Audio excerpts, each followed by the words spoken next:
My name is Mim, and we're here with Alex Glos, and we're just going to talk about study in the USA and I2I Media and what we offer, and also a little bit about what's going on in China, what are some of the challenges. And with us today is Alex Glos. Hello, nice to have you Hi, on. ma'am. Hi. Greetings from Shanghai. And I'm gonna read just a shortened version of your All right.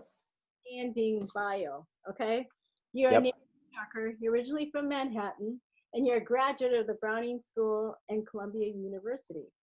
You've lived and you've worked all over the place. You've worked at Merrill Lynch, Gardner Group in Connecticut, ITE Group in London, and now I heard you work in Russia. You created I2I in 1999, and you've moved to China 16 years ago, and you're originally in Beijing, and now you're in Shanghai, and you have 27 employees, and you actually help over 300 global clients with promotion, marketing, PR communications, social media, and everything else. So you have 8.6 million followers, and you have more than 60 clients, correct? Right. 60 clients that are pretty active on social media, largely WeChat,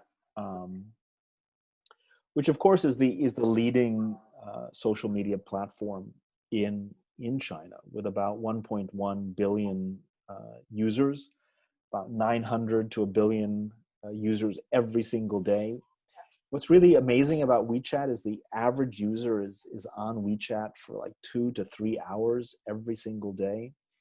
And WeChat is not just for individuals, it's increasingly used for business. Virtually all businesses in China use WeChat for communications, for product sales, because it's a lot more than just communication. It's transactional, it's financial, it's searchable in terms of marketing and promoting products. WeChat Pay or Alipay through WeChat Pay is probably becoming the majority financial transaction system in China, and increasingly in Mandarin-speaking parts of the world. So I always tell people that WeChat is a tool. You can use it lots of different ways. No matter what you're going to be doing in terms of your strategy in China, you're going to be needing to touch WeChat somehow. And if you don't have your own WeChat account, people in China are going to think that's really funny. That's just strange. You know, how can you survive doing anything in China without a WeChat account? It's like not having a mobile phone. I mean, how can anybody reach you? That's how critical and key WeChat is to doing anything in China. So we talked about, how critical it is to have a business account, but explain how a lot of universities try to have WeChat accounts, but they're doing it from the United States. What is the difference with that and with that? Right. I mean, WeChat is available globally, 160 some odd countries around the world. And you can open a USA WeChat account. But if you do that, it's only going to be functional or searchable in the USA.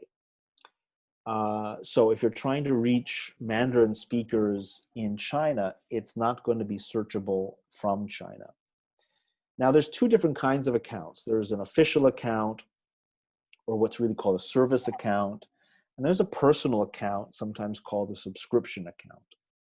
Now, personal accounts, anybody can open. So anybody in China with a Chinese ID card, which everybody has, and with a phone number, you can open. And a lot of schools do that in the USA.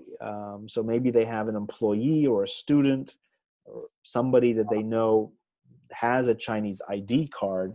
They can open a WeChat account and use that WeChat account for your school. Now, a couple of things about that. I mean, although that does function in China, it's not an official account. And people in China can see that. They can see the fact that this is a personal account. It's being run by, and that person's name is going to be listed as the official user of the account. And people will look at that and think that's a little bit funny, because that means that I'm really talking to an individual. I'm not really talking to the school. And if I want to talk to the school about admissions or about curriculum or about finance, I want to make sure I'm really talking to the school. And so obtaining an official account, and that's very identifiable. There's like a golden seal that WeChat puts on the account. That makes people believe that this is a real account, that they're really talking to the school directly.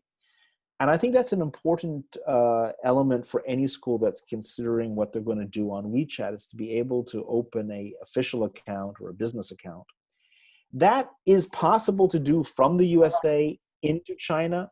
It's very, very, very difficult, because WeChat is going to ask you for lots and lots of documentation, lots of information about proving who you are and what are you doing and how do you do it, for example. And so what we offer is a little bit of a bridge into that world, because we're a Chinese company. We're based in China. We can open up the WeChat account, an official WeChat account, on your behalf. And the way that works is we are basically appointed as the manager. So we don't own the account. WeChat owns the account, but the account would be in the name of the school. And our contract with the school stipulates that we are basically managing the account on behalf of the school. The school has complete authority over the account. They decide what goes on to the account, and if in the future they want this transferred to somebody else to manage, that's easy to do. It takes a couple of weeks to do that. It's no problem. So I think it's really important for schools to have an official account and to do it the right way, as compared to finding somebody in the USA with a Chinese ID number who can do it. Because the problem with that is that that person may go away. That person may get married, go back to China, whatever, and you lose contact with that person. That person has taken your account and now has run away with it. They've taken the followers, they've taken all of that with them, and you no longer have any control. So that's a much more dangerous way of dealing with it, as compared to actually hiring a company that's going to manage it for you under the terms of a contract, which is what we do. So you say you manage it, but you don't offer the communications and PR. That's separate, correct? Well, we do that too. And there's lots of different ways that you can use that WeChat account. I think one of the advantages that we offer for schools is that we have already built up and developed this really large ecosystem in China of about 8.6 million people. It's very horizontal. This is basically the top 5% of high net worth individuals, families, they're global travelers, they're investors. And we know for a fact about 15 to 18% of the followers on these accounts are actively looking for international educational opportunities. USA, Canada, Australia, New Zealand, Europe, the UK, etc. And so for schools that are looking to reach out to students or families that are interested in international education, we can do push messages. And messages or pushes are basically a group of several messages that we can send out into our WeChat platforms, the 8.6 million, and then invite them into your platform. So if you have a school platform and you want to develop followers, people who are interested in international education, interested in what your school's offering, then we can help develop that through our platform. That can be done through the push messages as I described. It can also be done through banner advertisements. And it can also be done through a more traditional PR and communications effort, whether you're doing that directly to publications, to online media, using search engine optimization to highlight your school. There's several different strategies that you can use there that help develop contacts with the right kind of people in China. So, okay, that's great. So explain the promotion, the whole PR, like the push. when I say the push, what it really means, and then what when you're analyzing the data, what are we looking at, or what's important? Well, the key thing in China is, I mean, it's a big country, right? Everybody knows this, and the reality is, not everyone is going to go abroad for education. And even if you want to, what you really need to do is focus on the people who have the capability, meaning that they have the educational experience, they have the language capability, and ultimately, do they have the financial capability to do it? So you've got to put that criteria together, and that gets you down to a much smaller number of people, probably about, something in the area of about 500,000 in terms of capable people that satisfy all of those criteria. So how do you find 500,000 people in a country of 1.4 billion people? That's really quite a task. And so what we try to do is we help you do that. And so one of the things that we do in terms of social media is being able to pinpoint as best as possible students or people in their educational decision-making system, which could be parents and grandparents and colleagues and brothers and sisters, etc., and connecting with them and showcasing what your school is all about, what the benefits of your school are, why a student should be interested in applying and going to your school and enjoying your educational opportunity. And we do that a couple of different ways. I mean, we can do that through WeChat, because you find different platforms on WeChat that are really designed for that. WeChat is what we call a closed ecosystem, meaning that you go into a particular platform, and then in that platform, people are able to talk to you, right? So WeChat is really great because 1.1 billion people can find you if they know that you exist. But the problem with WeChat is you don't really get to talk to the 1.1 billion people unless they want to talk to you. And so one of the challenges is being able to use the WeChat system or other social media like Weibo in China, which is a lot more like Twitter, or TikTok, which is quite popular already in the United States. I mean, every 15-year-old in the US is using TikTok. And those are very, very good strategies to be able to, again, highlight what you're doing to the right kinds of people who are most likely to be capable and interested in what you're offering for international education. Well, okay, that makes total sense. But do you have to do all of it, Weibo and TikTok? What if you can only afford, the WeChat? Right, and I think that's a good question, because I think for a lot of schools it's good to take this step by step. I mean, there's a lot of things that you can do, and if you've got $100 million to spend, there's a lot of things that you can do, but that's not necessarily sensible. I always start with WeChat because, again, I think everybody you want to talk to in China uses WeChat, and they're using it all day long. And if you don't have WeChat, they're just going to think it's funny. And so whatever your strategy is going to be, it's going to focus around WeChat, more so than your website.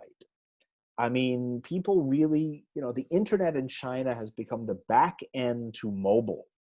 It's still there, but it's really the back end to whatever you're doing on your mobile device or on your app. So for example, you can have a WeChat account, and you can actually have links from your WeChat account to your website. That's very, very common. That's great. It's a very nice and effective thing to do with your account. But I think for a lot of people, WeChat is going to be the focal point.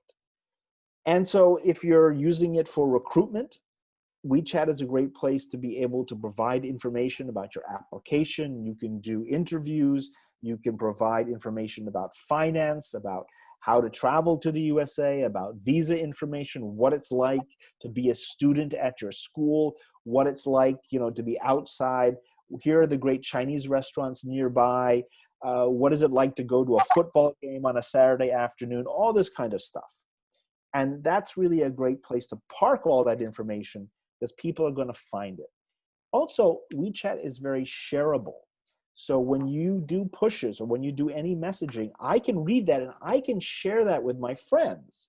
So let's say I'm a parent and I say, hey, this looks like a really cool school and they've got a great, chemistry program, a great pre-med program. I want my son or daughter to go. I share it with my wife. I share it with my friends. I share it with my son or daughter. And all of that is an easy way to be able to communicate with the right kinds of people in China. And that's what we basically help with. And some old-fashioned, good old PR and communications is also really effective in China because there's lots of digital outlets, there's publications out there. There's even, search engines that you might want to be on to be able to promote the fact that you exist and what are the benefits of going to your particular school. Okay, so there's something else that I think is really, really interesting that you offer is the in-house representation. For me, I'm all about this because I know that schools, they spend a lot of money flying, in normal circumstances. They fly over to China.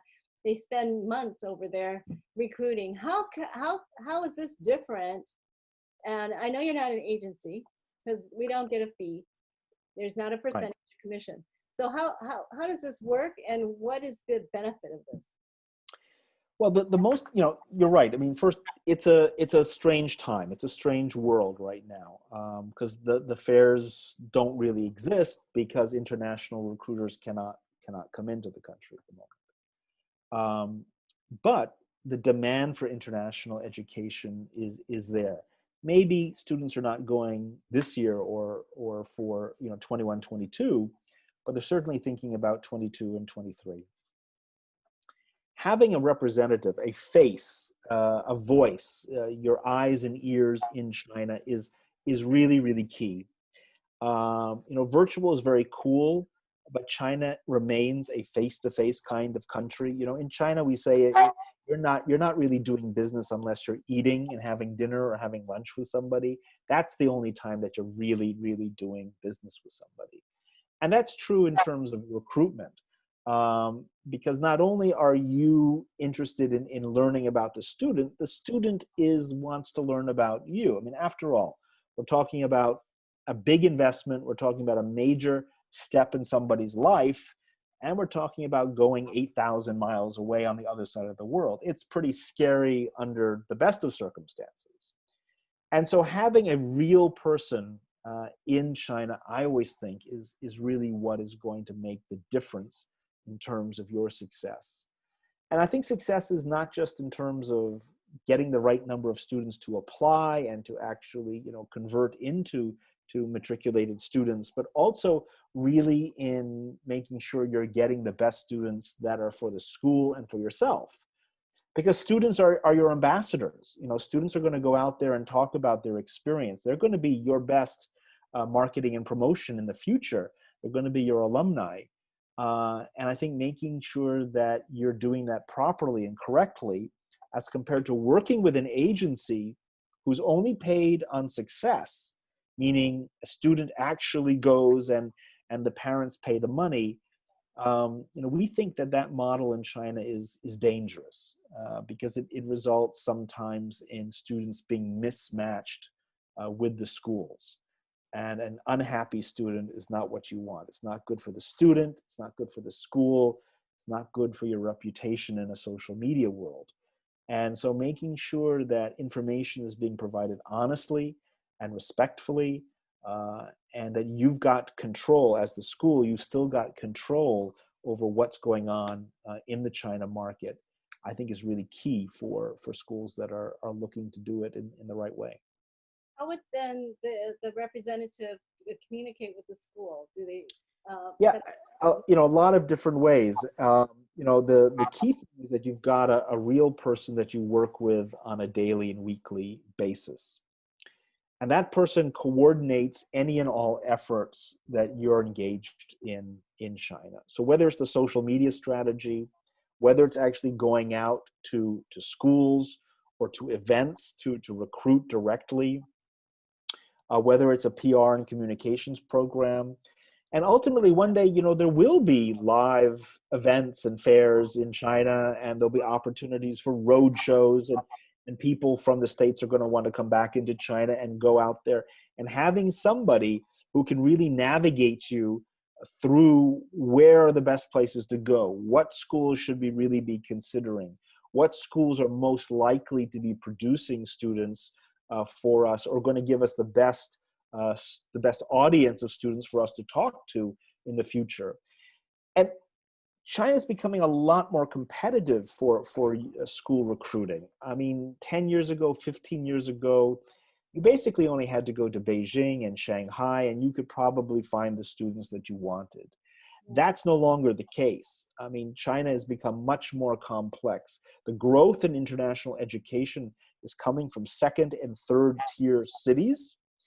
That makes it much more complicated. And secondly, the competition is much, much greater. 10 years ago, basically only the US and Canada offered international educational opportunities. Now, your school, no matter what kind of a school you are, no matter what your expertise is, you're now in competition with schools from Australia, from New Zealand, from Europe, from the UK, from the Middle East, from South Africa, everywhere.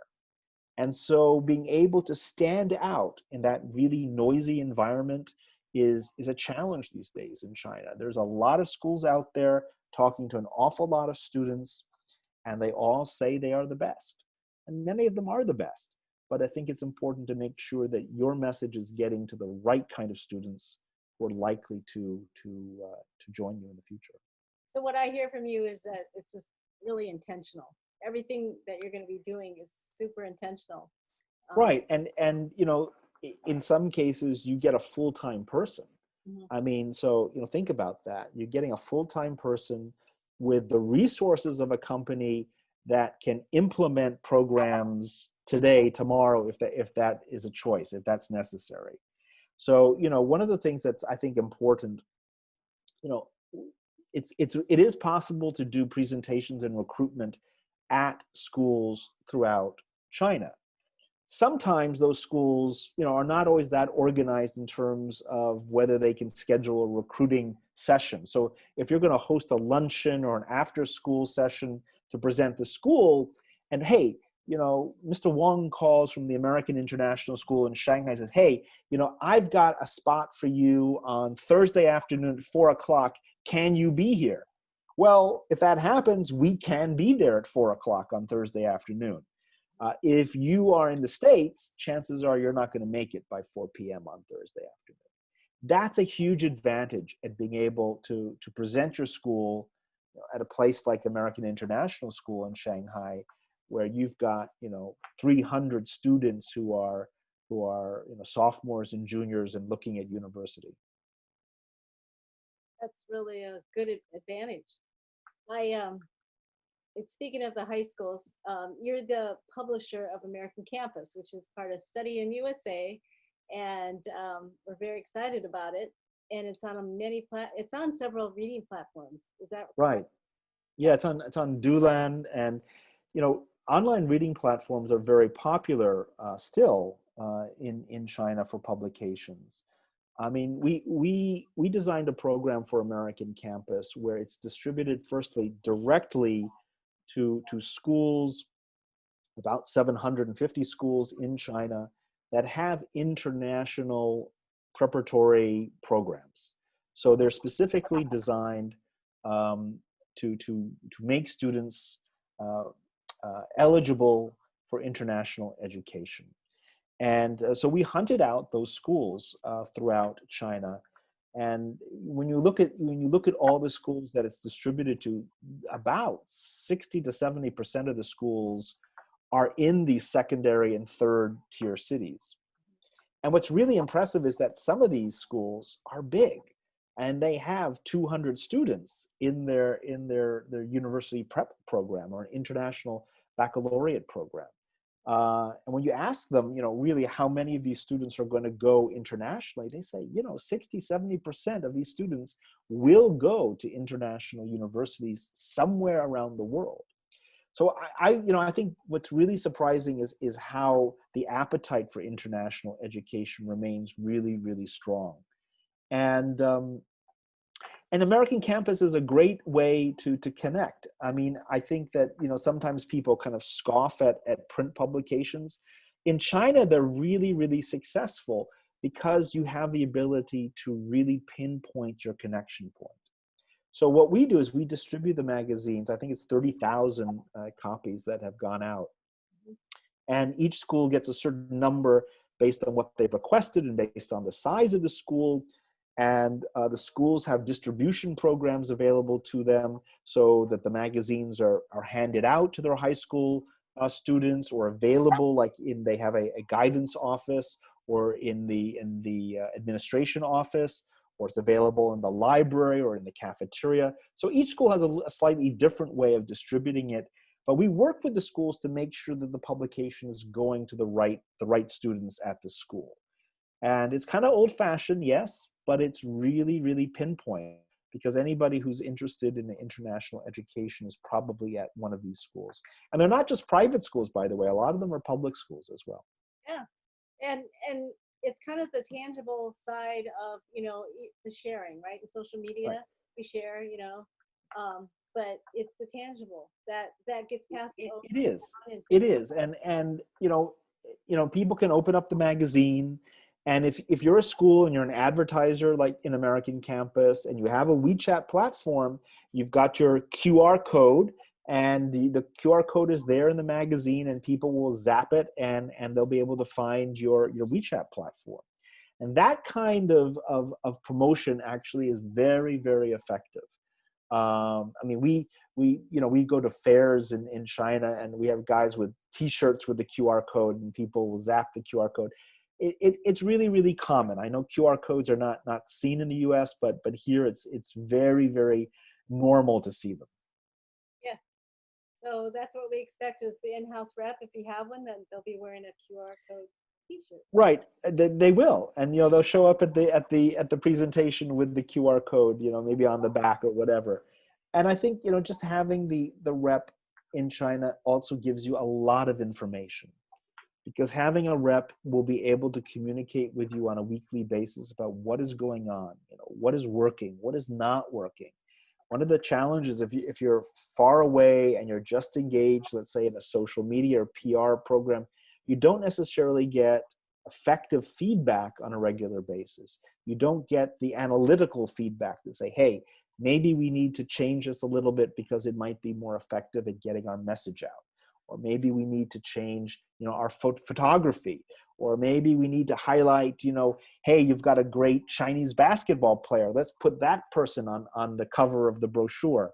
That's the kind of level of service that you get with a full rep.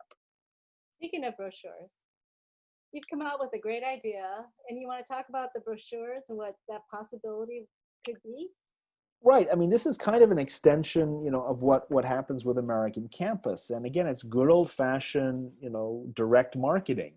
But because you have these, 750 schools, and they're all interested in international education, being able to have your own brochure, being able to have your own document with all the information that you want, and that might be information that's available on the website or on your WeChat platform, but being able to directly send it to the guidance offices, to the principals, to the administrators at the school, who are going to make sure this is distributed to the students that are really interested in international education, is a wonderful way of reaching out.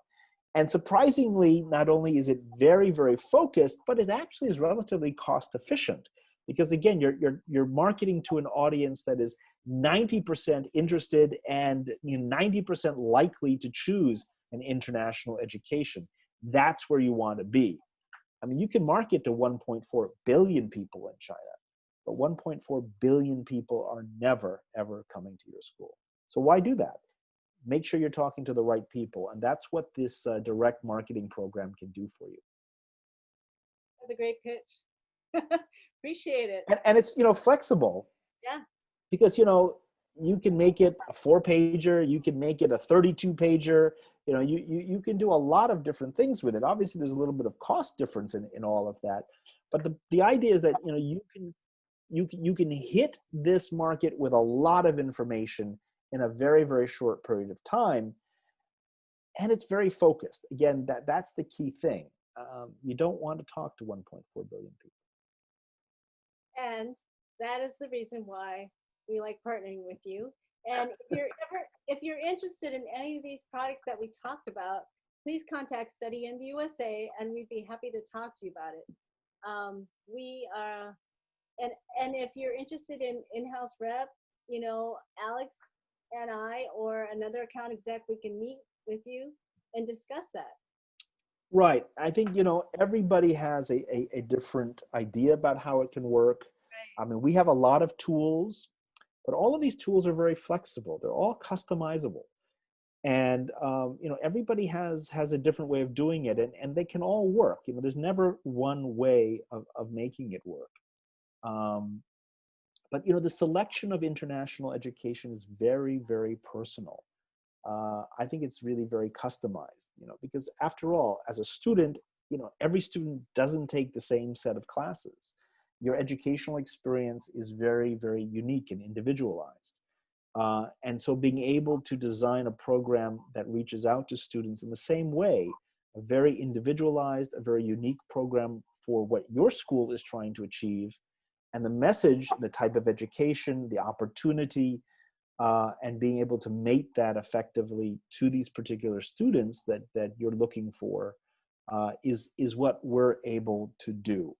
So I think that's the unique element of what we bring to the table. And you know, Study in the USA has got other programs as well. So no matter what the school wants to do, no matter the budget, no matter, you know, how advanced or beginner you are in terms of touching China, there's a way for us to move forward with something that will help you. And our goal is, like you said, to help. We really do want to help. Right. And you're with an expert, with Alex, boots on the ground, and someone you can trust. So we just really I appreciate you coming on today and having Thanks, this ma'am. discussion. This is great Okay. and explains a lot. And so thank you. And what time is it there? It's 11:10 a.m. on Wednesday. Gosh, it's not 1 in the morning. So thank you so much. It's sunny out. Look at this. There's real light. You know, it's not 1 o'clock in the morning. I have no Coke Zeros to keep me going. Well, enjoy the rest of the day, and Yum, thank you. you coming on. Okay. Okay. Thank you, Yum, everyone. thank you. We'll talk to you soon. Take care. Bye-bye.